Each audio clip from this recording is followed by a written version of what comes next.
Hello అస్సలం వాలేకుం అందరికీ. ఈరోజు పానీపూరితో మీ ముందుకు వచ్చేసానండి.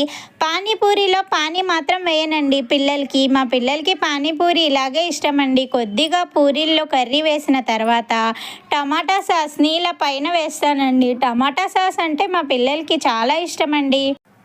ఎప్పుడు మా వారు పిల్లల కోసం పానీపూరి చేసి ఇచ్చినా ఇలాగే చేసి ఇస్తానండి. వాళ్ళు ఇష్టంగా తింటారండి. అలాగే మా వారు పిల్లలతో పాటు నాకు ఇష్టమైనవి కూడా తెస్తారండి. ఇది నాకు చాలా ఇష్టమండి. చాట్ మసాలా దీని మీద నిమ్మకాయ పిండుకొని తింటే చాలా టేస్ట్గా ఉంటుందండి. ఇప్పుడైతే నిమ్మకాయ లేదు కాబట్టి నేను ఇలాగే తిన్నానండి. చాలా బాగుంది. వీడియో నచ్చితే సబ్స్క్రైబ్ చేయండి. అలాగే నాకు సపోర్ట్ చేస్తున్నందుకు, నా వీడియోలు చూస్తున్నందుకు మీ అందరికీ చాలా థ్యాంక్స్ అండి. చూడండి ఎంత టేస్ట్గా ఉందో. అలాగే మా వారికి కూడా థ్యాంక్ యూ.